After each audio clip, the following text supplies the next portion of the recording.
Welcome to the 3PL Summit. In this fireside chat, we're talking with the folks from Flexport, not only about tariffs, technology, and their Convoy integration. A lot of great stuff's been going on, but let's dive right in. We're welcoming Bill Driegert, Executive Vice President and Head of Trucking at Flexport, to talk to us about what they've got going on. And Bill, pleasure to have you on.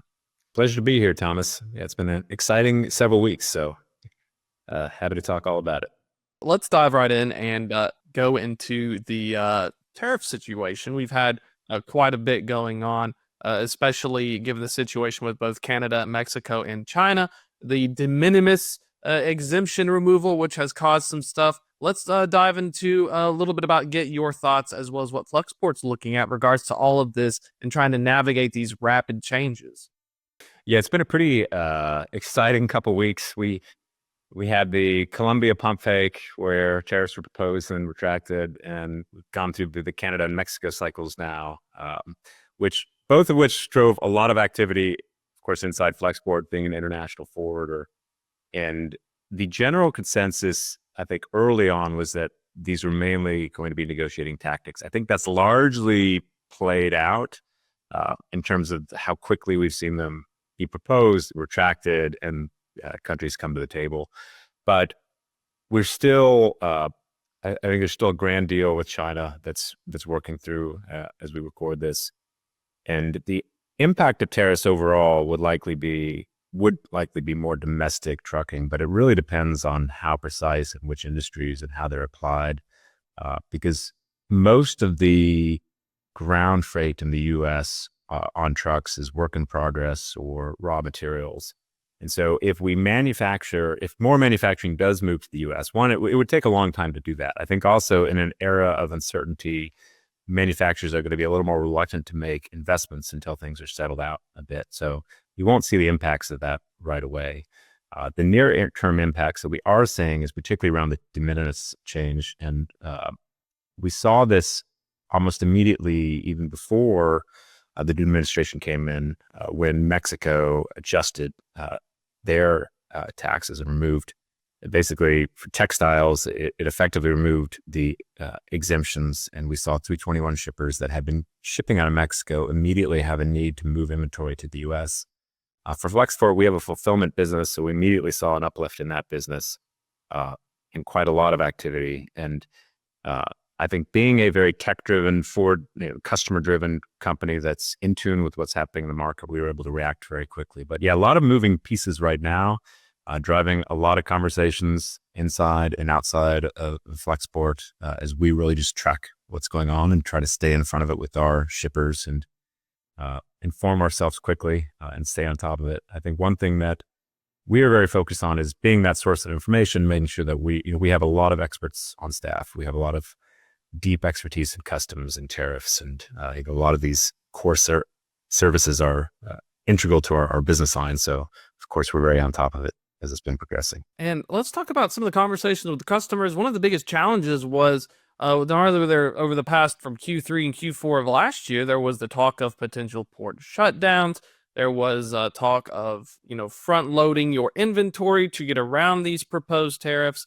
And then, one of the big challenges is that what have you all been hearing from that? And was there some big mad rush to ship in all my stuff before January? Or is this something where a lot of folks took a wait and see approach? And now maybe we're going to be seeing some of these moves now that folks have kind of settled in. What are some of the early thoughts or we've been hearing across the wire?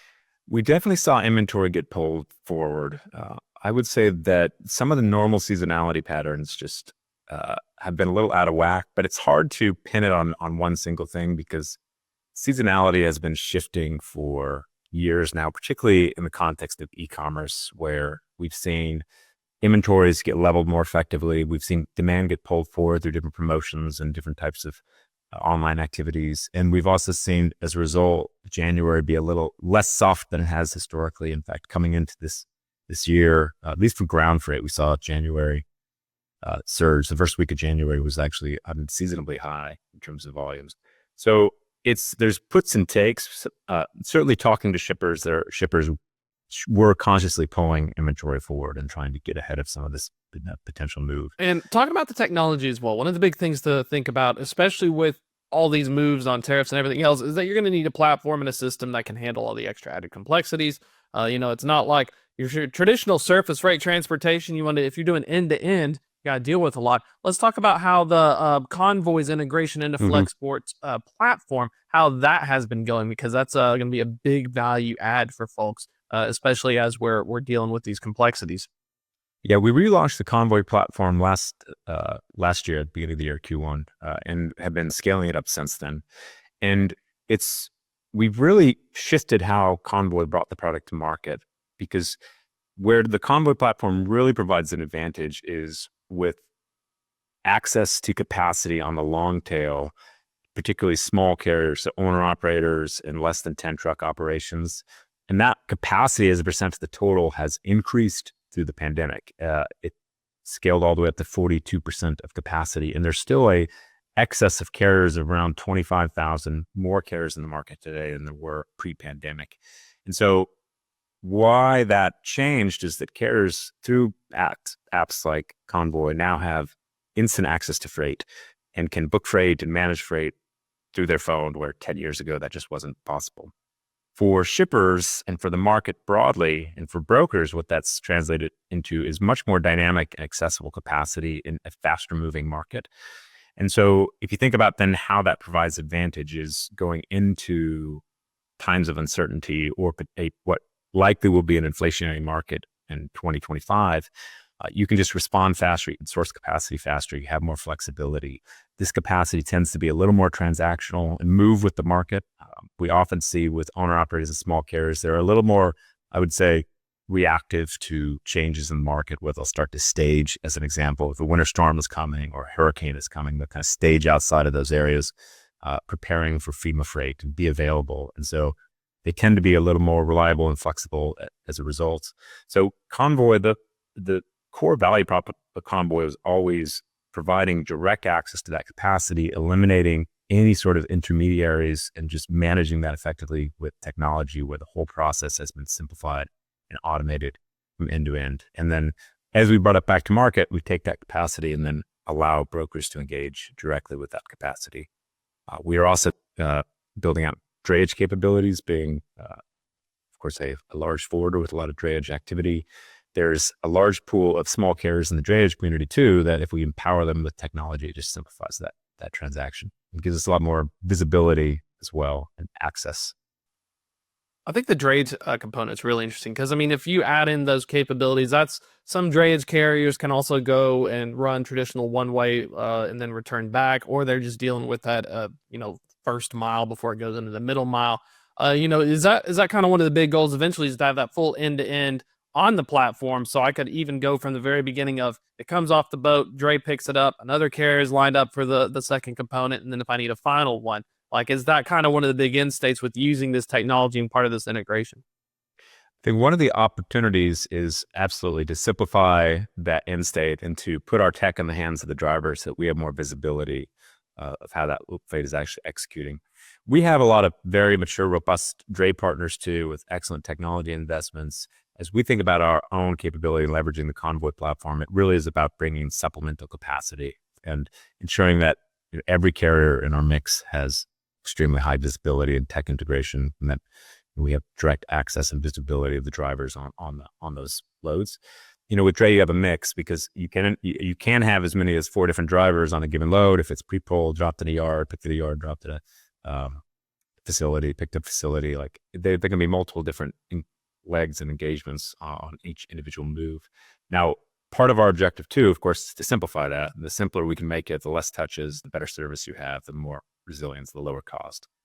Sometimes operational models just dictate that if the port gets backed up or there's other sorts of issues in terms of how stuff needs to be staged. But there's a lot of opportunity in drayage to drive simplification. Drayage is just, I would say, notorious for a lot of upcharging and excess accessorials and a lot of extra touches and handling. And so the opportunity is really just to simplify that as much as possible via technology. And having more real-time access to capacity, having this access to new drivers, gives us a lot more flexibility in how we do that.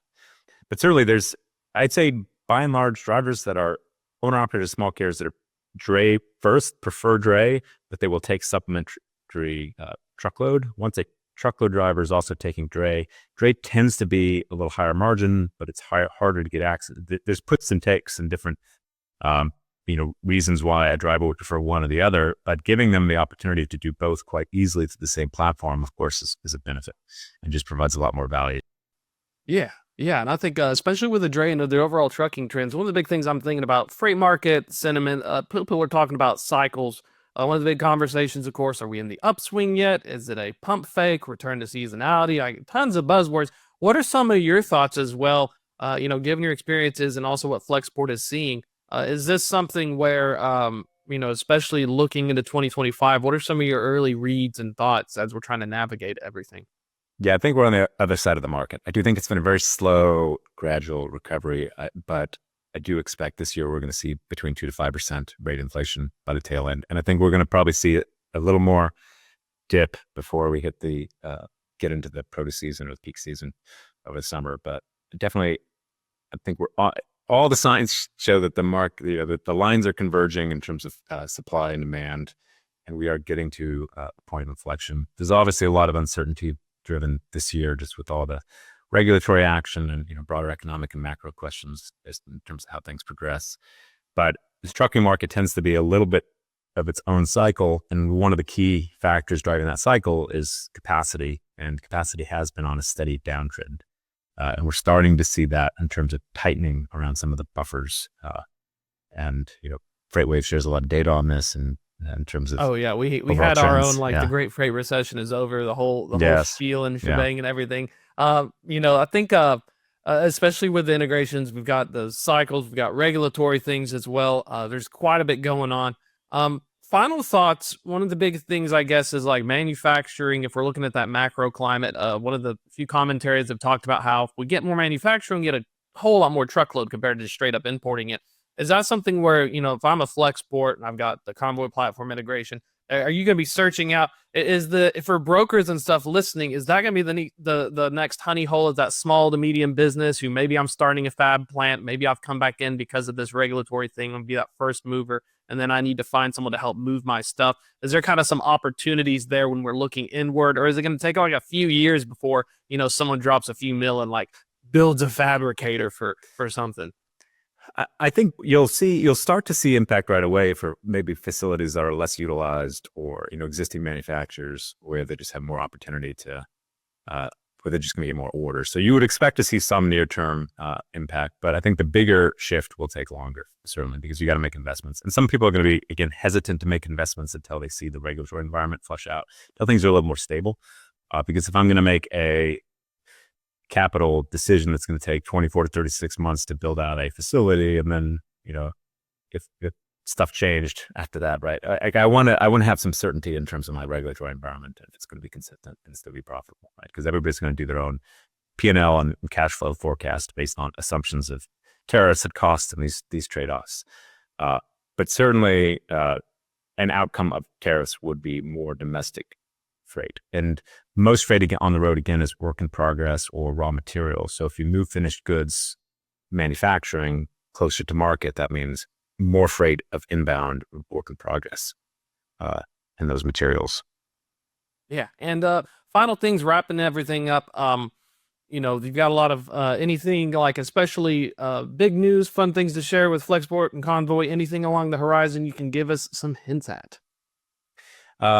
We've got a lot of momentum on the Convoy platform, a lot of interesting TMS integrations and partners and ecosystem players that we're bringing to the table. So there'll be a lot more conversation around that. But Flexport in general, we've got a big product announcement coming up, so I don't want to spill all the beans, but we've got a lot of good stuff coming down the pipeline for sure. Perfect, Bill. Really appreciate your time. Folks want to learn more about not only the Convoy platform, Flexport as well, get in touch. What's the best way to learn more? Flexport.com or Convoy.com.